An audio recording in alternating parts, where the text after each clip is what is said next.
A wee note on Scottish accents, Highland identity, and why, all of a sudden, I'm increasingly having to explain myself. Over the past few months, I have been accused countless times of not being Scottish. I've been told I didn't sound like I come from Inverness. It's because I don't. And most recently, I've been asked where my accent really comes from, as though there must be one simple answer. The truth of the fact is this: Scotland is full of many, many accents and many voices. There is no single Highland accent. Somebody from Skye sounds completely different from somebody from Caithness. Someone from Wester Ross sounds different from someone who abides in Inverness. And someone from Aberdeen sounds different yet again. Even neighbouring glens can have different accents and distinct speech patterns.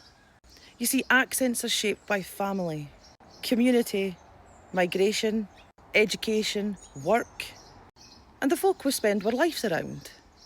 Funnily enough, they are not determined by a single postcode. Now, I live in Angus, a county often described as the gateway to the Highlands, historically and geographically. You see, Angus sits on the edge of the Highland world. The Highland boundary fault passes through Scotland, which marks the transition between Highland and lowland landscapes. Now, anybody who's walked the Angus Glens kens that they're every bit of Highland Scotland in character, history and culture.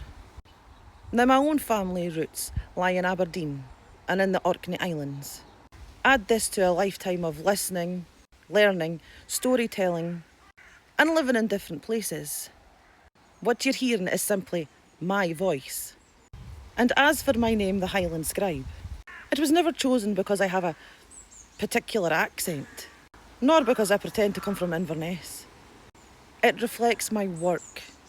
I write and tell stories rooted in Scottish folklore, oral tradition, folk memory, landscape, myth, and the cultural heritage of the Highlands. The name speaks to the stories that I preserve, not to a linguistic purity test. Frankly, I find it a little strange that folk want to police Scottish accents, rather than celebrating Scottish culture with me. Scotland has always been a tapestry of regions, dialects, histories and identities. Our differences is part of what makes us who we are. I'm Scottish, my roots are Scottish, and my stories are Scottish. And my accent, like Scotland itself, is made up of many, many threads. Have a fantastic day. Love, the Highland Scribe.